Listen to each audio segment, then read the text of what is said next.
Assalamualaikum warahmatullahi wabarakatuh. Salam sejahtera bagi kita semua. Alhamdulillah kita akhirnya berjumpa lagi pada sesi 3 diskusi mata kuliah studi komparatif pendidikan dasar di berbagai negara.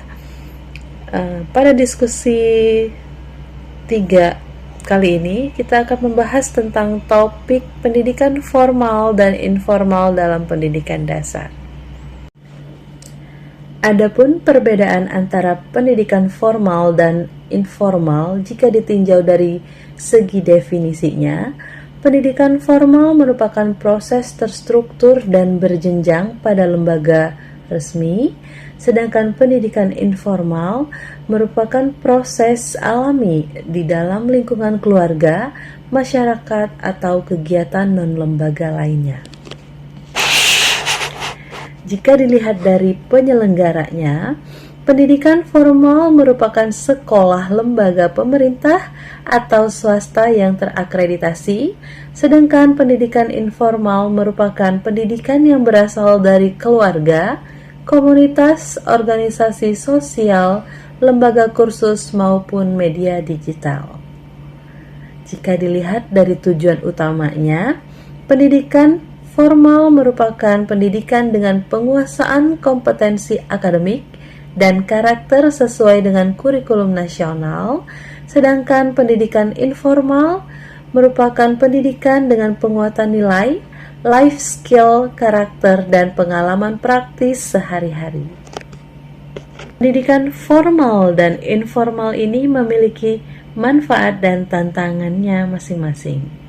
Di antaranya, manfaat pendidikan formal meliputi yang pertama, struktur dan standarisasi yang jelas, kemudian yang kedua, interaksi sosial dan pembentukan disiplin, yang ketiga, pengembangan kognitif dan literasi numerasi.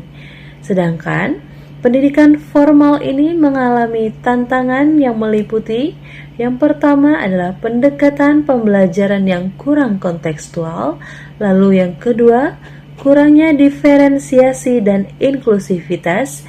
Yang ketiga adalah kesenjangan akses dan mutu. Sedangkan manfaat yang dimiliki oleh pendidikan formal meliputi yang pertama, fleksibilitas dan kontekstualitas yang tinggi, lalu yang kedua, penguatan karakter dan nilai budaya lokal, yang ketiga, peran teknologi dan literasi digital. Namun, di antara manfaat ini, pendidikan informal mengalami tantangan di antaranya.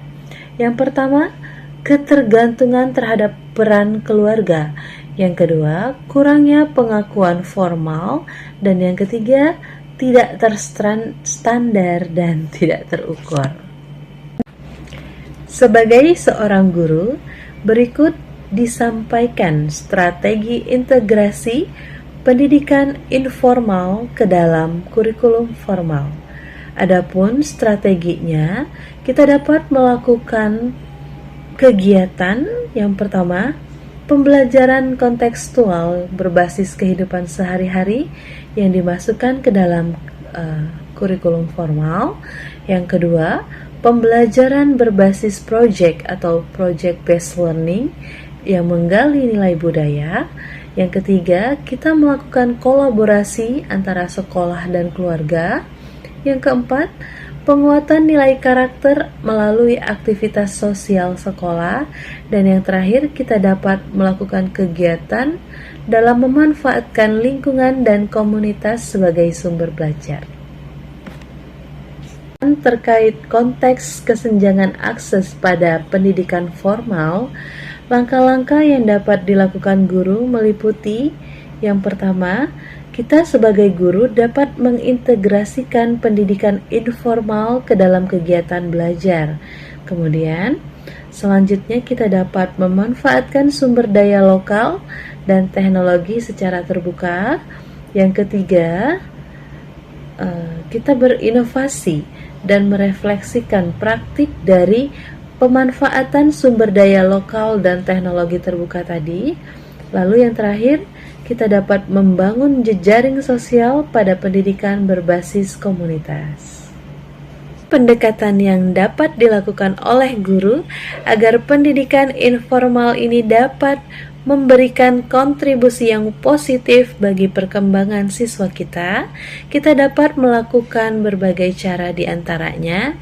Yang pertama, melakukan kolaborasi lintas lingkungan belajar, di antaranya sekolah, keluarga, dan masyarakat, di mana sekolah menyediakan landasan akademik dan karakter formalnya, keluarga menjadi tempat pembiasaan nilai moral, etika, dan tanggung jawab, lalu lingkungan masyarakat memberikan pengalaman sosial dan kontekstual pada kehidupan nyata siswa. Yang kedua, kita dapat melakukan pendekatan kontekstual dan pembelajaran berbasis pengalaman atau contextual teaching and learning. Lalu yang ketiga, kita dapat melakukan pendekatan berbasis project atau project-based learning yang memuat nilai pendidikan informal. Kemudian yang keempat, kita dapat melakukan pembiasaan nilai dan keterampilan sosial melalui aktivitas non-akademik. Kemudian yang terakhir, kita selalu melakukan refleksi dan penilaian autentik yang sebagai guru sekolah dasar, kita memiliki tanggung jawab untuk menjembatani dunia formal dan dunia informal dalam pendidikan dengan mengintegrasikan nilai, pengalaman, dan kearifan lokal di lingkungan siswa. Kita tidak hanya mengajarkan pengetahuan, tetapi juga menumbuhkan karakter, kreativitas, dan kepedulian sosial pada siswa kita. Mari bersama-sama memastikan bahwa setiap anak tanpa terkecuali mendapatkan kesempatan belajar yang bermakna dalam kehidupan. Demikian presentasi singkat saya. Semoga apa yang saya paparkan sebelumnya dapat menjadi bahan diskusi pada pertemuan diskusi 3 kali ini. Terima kasih atas perhatiannya. Assalamualaikum warahmatullahi wabarakatuh.